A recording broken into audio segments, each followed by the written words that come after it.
আমার সরকার পর্যায়ক্রমিকভাবে বাংলাদেশে যে ৪ কোটি পরিবার রয়েছে, সেই ৪ কোটি পরিবারের যারা নারী প্রধান, তাদের কাছে আগামী ৫ বছরের মধ্যে ইনশাআল্লাহ পর্যায়ক্রমিকভাবে সকলের কাছে আমরা এই ফ্যামিলি কার্ড নিয়ে যেতে সক্ষম হব ইনশাআল্লাহ।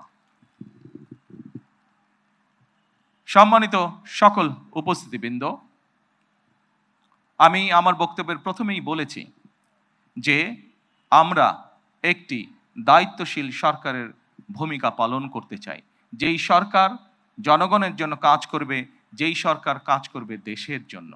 আমরা জনগণের কাছে জবাবদিহি থাকতে চাই এবং তারই একটি অংশ হিসাবে আমাদের দল, বাংলাদেশ জাতীয়তাবাদী দল, নির্বাচনের পূর্বে আমরা বাংলাদেশের মানুষের কাছে প্রতিশ্রুতি দিয়েছিলাম, বাংলাদেশের নারী সমাজের কাছে প্রতিশ্রুতি দিয়েছিলাম যে বিএনপি সরকার গঠন করতে সক্ষম হলে আমরা এই ফ্যামিলি কার্ডের কাজ শুরু করব। আপনারা নিশ্চয়ই খেয়াল করেছেন, আমরা আল্লাহর রহমতে বাংলাদেশের মানুষের সমর্থন নিয়ে বিগত নির্বাচনে সরকার গঠন করার ১ মাসেরও কম সময়ের মধ্যে আমরা আমাদের এই প্রতিশ্রুতি, জনগণের কাছে দেওয়া প্রতিশ্রুতির কাজ আমরা শুরু করেছি। এবং শুধু এই প্রতিশ্রুতি নয়, আমরা আরও কিছু প্রতিশ্রুতি করেছিলাম, তার মধ্যে যেগুলো আমাদের প্রায়োরিটি প্রয়োজন ছিল, তার মধ্যে আরেকটি আছে কৃষক কার্ড। সেই কৃষক কার্ডের কাজও আমরা শুরু করেছি ইনশাআল্লাহ। ঠিক আজকের এই অনুষ্ঠানে আমরা যেভাবে ৩৭,০০০ মানুষের কাছে, ৩৭,০০০ নারীর কাছে আমরা ফ্যামিলি কার্ড তুলে দিতে সক্ষম হয়েছি, ঠিক একইভাবে আগামী মাসের মধ্যে আগামী মাসের ভেতরে আমরা কৃষক ভাইদের কাছেও, বহু কৃষক ভাইদের কাছে আমরা কৃষক কার্ড তুলে দিতে সক্ষম হব ইনশাআল্লাহ। সম্মানিত উপস্থিতিবৃন্দ, আপনারা নিশ্চয়ই খেয়াল করেছেন, আমরা দেশের মানুষের কাছে আমরা প্রতিশ্রুতি দিয়েছিলাম, বিশেষ করে আমরা বাংলাদেশের কৃষক ভাইদের কাছে আমরা প্রতিশ্রুতি দিয়েছিলাম যে বিএনপি সরকার গঠন করতে সক্ষম হলে যাদের কৃষি ঋণ ১০,০০০ টাকা পর্যন্ত আছে, কৃষি ঋণ সুদ সহ, সেই কৃষি ঋণ বিএনপি সরকার গঠনে সক্ষম হলে সেই কৃষি ঋণ আমরা মওকুফ করব। আল্লাহর রহমতে আমরা গত সপ্তাহে সেই ১০,০০০ টাকা পর্যন্ত কৃষি ঋণ মওকুফ সরকারের পক্ষ থেকে করে দেওয়া হয়েছে সুদ সহ।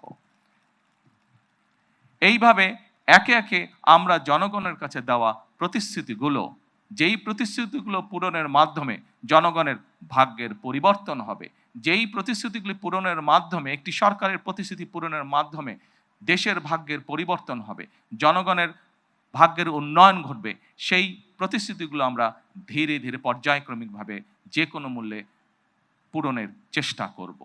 আজকে এই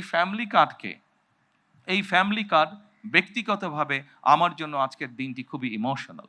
কারণ এখানে আজকে যারা আপনারা অতিথি উপস্থিত আছেন, এখানে কিছু মানুষ উপস্থিত আছেন যাদের সাথে বিগত অনেকগুলো বছর ধরে আমি বসে বসে আমরা পরিকল্পনা গ্রহণ করেছি যে কিভাবে যখন সময় আমরা পাবো, সুযোগ পাবো, জনগণের সমর্থন পাবো, সেই ফ্যামিলি কার্ডটিকে আমরা বাস্তবায়ন করব।